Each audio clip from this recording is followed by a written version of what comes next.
It's been a week since the release of Blue Eyes White Destiny, and Jared and myself have cooked up a couple of abominations. First Paul. Let's cook Jared.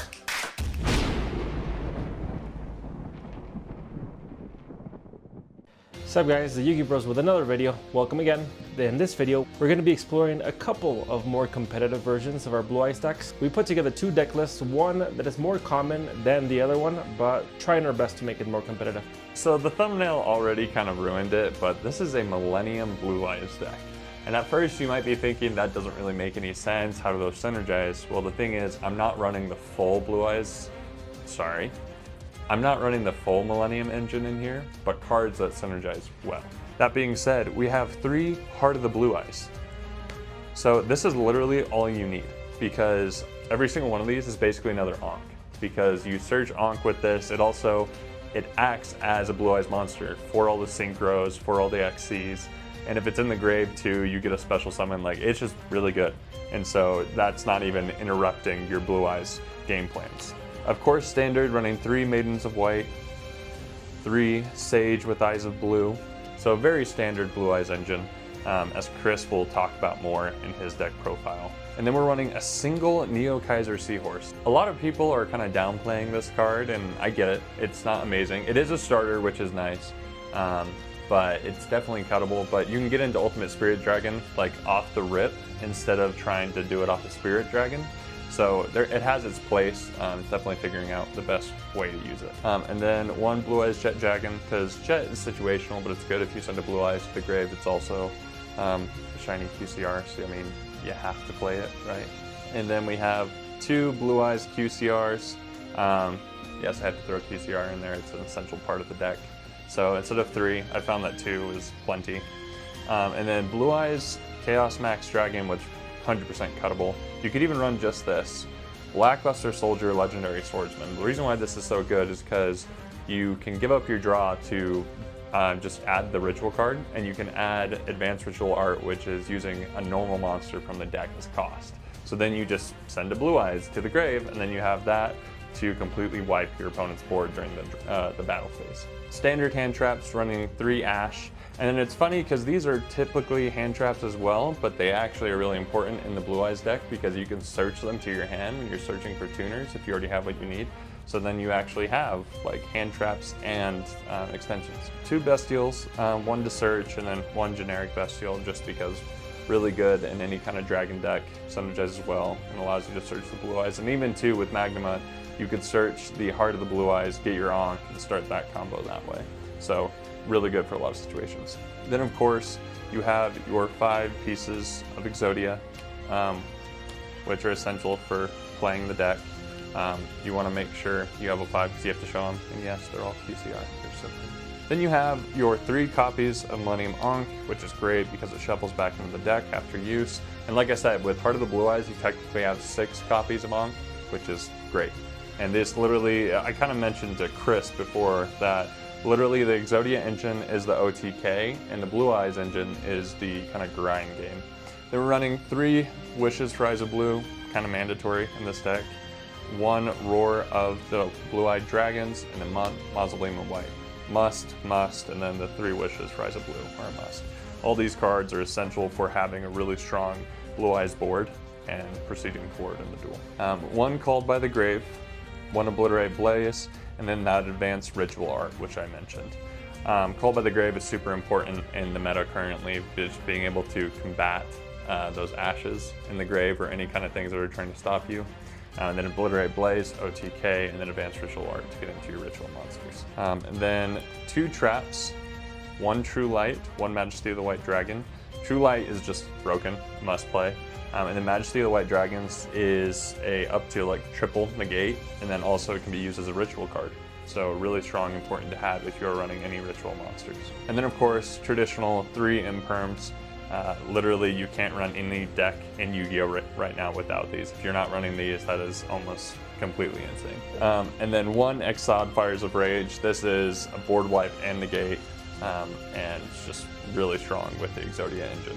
So that is the main deck. It's running at 45 cards, but it seems kind of strange at first. Like you might get it with the Blue Eyes, Heart of the Blue Eyes in there, but it actually works really well together. Going into the extra deck, we have one Neo Blue Eyes Ultimate Dragon and one Tyrant Dragon. You can attach this to your Blue Eyes and then Contact Fusion into your Blue Eyes Tyrant Dragon. You have this in the grave to have that targeting negate, and then you have Blue Eyes Tyrant Dragon, who is pretty awesome. Then running 2 copies of Unstoppable Exodia Incarnate. If you're to the point where you've summoned 3 of these copies, then this game is a drag. Like, when you're playing Exodia, you should be winning turn 2 or 3 maximum. So it is very strong. You don't need to run 3. Cosmic Lazar Dragon, Blazar Dragon, roast me in the comments because I don't know how it's pronounced. Then Lightstorm Dragon and Black Rose Moonlight Dragon. I've seen combos with this along with the Crimson Dragon. Sadly, my Crimson Dragon's in the mail, so not playing it today. But so it is still in there to be nice. Lightstorm Dragon is a solid card with tuners, so great to have. And then Black Rose Moonlight Dragon, nice staple. And then we are running 2 Blue Eyes Spirit Dragons, and then my crowning jewel, Blue Eyes Ultimate Spirit Dragon QCR. Bold, proud of myself. I did it all by myself. These are definitely important getting into your other synchros, and then this, you're having your, basically your Blue Eyes, Red Eyes Dragoon, you know, out in the field. So lots of uses, really important to have. Lots of people are running at least 2. I'm running 1 just because of the extra deck space I needed for the Exodia engine. 1 Indigo Eyes Silver Dragon. I really like this card. I think it's a great addition, really strong. XCs. It does have its drawbacks, but I mean, honestly, getting it out there and negating the board, then being able to go into your other things. And then our links, 1 Hieratic Seal and 2 Spirit with the Eyes of Blue. And really, that's all I think you need to have. So a lot of people are running 3 Spirit with Eyes of Blue, but that's more they're sticking to the Blue Eyes engine. But I really have tested this deck a lot, played against a lot of different archetypes, and it does pretty well. So I'm excited to take on Chris in this upcoming video to kind of see how well it performs. And I mean, it will be a ditto, so there'll be some shenanigans, but it should be a lot of fun.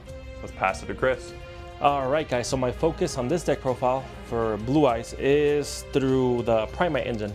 And yeah, there's hundreds of deck profiles within that basis as well, but I don't know, I was just trying to make it as competitive as possible. I try not to focus or watch any videos about it because I have already profile on Dark Magician using Primite. So pretty similar and just using kind of like my flavor playstyle.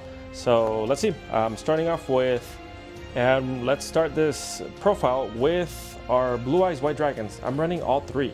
Actually brought this list to a tournament over the weekend and took, I think it was 3rd, because yeah, this deck plays very fun and it's very easy to pilot as well. Running all 3 Blue Eyes White Dragons and also our starters, 3 Sages in conjunction with our Maidens of White. And that is about it with the Blue Eyes monsters. After that, we got our Primite Dragon monsters. We got a single mag. I'm debating on this one. It's probably going to be pretty good for when I duel Jared in the next video, because I mean, I can use the Bestial on my dragons, on his dragons, and I don't know, it's pretty good, but cuttable because this profile is about like 43 cards. I wanted to cut it down to 40, but hey, it works for now. And together with that, we got our Primate Dragon, 3 barrels. And then our non-engine, a bunch of interruptions. We got our hand traps. So in this format, Nib is pretty good. This deck, I don't know, it gets you to protection within like 4 or 5 summons. So I mean, it's depending on what you're holding, Nib can be pretty good as well. And I would play very safe around it also. Got 3 Ash, 3 Droll, which is a massive power up that this card has gotten in this format. And I tend to do 3 Velors, but for the sake of this video, I will do 2, just because I wanted to keep the deck profile lean. And also this is searchable with Sage, so we can always recycle it, bring it back, and search it, put it in our hand, use it with Mausoleum to use our additional normal summon. A Drill Beam, and 2 Lordy Loads. I've seen that this one is played at 3. That was my original plan, but I destroyed one of my copies. It like got bent in half when I was putting my cards away. So I ordered another one. But also in the tournament, I saw myself drawing into more of these or adding more of these, which you can't go wrong with those. It helps you to thin out the deck as well and to just like extend into your combos. But yeah, I just found myself drawing it a lot instead of more than the barrels, surprisingly. So I mean, it's a good search. Like, I mean, you can search your other Primite cards with that. Barrel gets you to it, and hard drawing it, the percentages just go up with more copies that you have, as always. But yeah, running 2 on this build, and got a single cross out just because the hand traps are going to be similar. Everyone's running Neb, everyone has Droll, everyone has Ash. So 1 should be enough. And a funny card. I mean, you've seen it in a lot of my deck profiles. I really like this card. And in this matchup, it's so much fun. Like, I played a couple mirrors and this came up and my opponents just laughed because it was so funny. Your Lullaby of Conveniences. That is the Kaiba card, so I mean, hey, we're Kaiba, right? Then we got our Blue Eyes spells. 1 Roar. This is a very powerful card because it special summons Blue Eyes from your deck. I think 1 is great. Seen different opinions. 3, 2, 1. Then we got 3 Wishes. The single Mausoleum off of Spirit of Blue, and an Ultimate Fusion. And as I said in the beginning, playing into the matchup, 3 Mellotronus. This card, very powerful just by itself in the current format, but it's great for removal. You got a lot of options, but this being a quick spell, you can use it as a trap in your opponent's turn. 1 Majesty, 1 True Light to search off a Maiden, and standard 3 Emperor. Alright, and going into the extra deck, we are running 2 Spirits with Eyes of Blue. A lot of them run 3. 2, I think it hits the sweet spot in my deck. Like, single Heradic Seal. This is pretty strong because, I mean, tributes, special summons you a dragon, bounces your opponent's card. I mean, you know what Heradic Seal does, and it's a dragon deck. Then you got your 2 Blue Eyes Spirit Dragon, and this one's pretty powerful because it's a Grave Negate. It also gives you the ability to tag out Synchro Monsters from your extra deck for further extension as well. So I mean, if you have you're playing a deck that relies heavily on their grave effects, this is pretty strong because, I mean, you can use it multiple times depending on the copies, and you can tag out for Blue Eyes Ultimate Spirit Dragon, which is your Omni Negates. If it comes to it, you could even go into your Crimson Dragon to tag out itself into its Cosmic Blazar Dragon, which is pretty powerful, like multiple negates just depending on the game state as well. Lightstorm came once in one of my matchups. It was a mirror as well, and it just helped me pop my opponent's back row just for an open attack. So it's pretty good. This card was very prominent in the previous support for Blue Eyes, and it's pretty strong because, I mean, 2 Blue Eyes, 2 level 8s gets you to Hope Harbinger, and it helps you play around the spells, which is pretty strong also. Because, I mean, there's a lot of lines with spells and traps on this one, and it also is another interruption on monster effects, which is pretty good. And other Xyz is Indigo Eyes. This just turns off Dark Ruler no more, turns off your opponent's board. And the last 2 fusion cards are Neo Blue Eyes Ultimate Dragon and Blue Eyes Tyrant Dragon. You can use Wishes to like banish it and attach this to another Blue Eyes monster that you may have. So, for example, Blue Eyes White Dragon, and just special summon Tyrant for free from that. That does it for the extra deck. So this deck is very interesting for sure because it plays very well. It's very strong, extremely strong, I would say. This build specifically, the Primite, with the Primite engine, makes it pretty prominent, I would say. There's not a lot of crazy control games, and it's very friendly for rogue decks at the moment.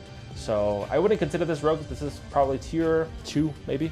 Potential for tier 1, but that's the strongest decks that we have right now, tier 1s. It's very good to bring people that probably haven't played for a while because it's Blue Eyes. Like, I mean, you can never go wrong with Blue Eyes, right? And also, guys, at the end of this week, we're gonna be clashing with these 2 deck profiles. It's gonna be Jared versus myself, and we'll see who comes out on top. Thanks for tuning in, guys. Appreciate it. Y'all rock.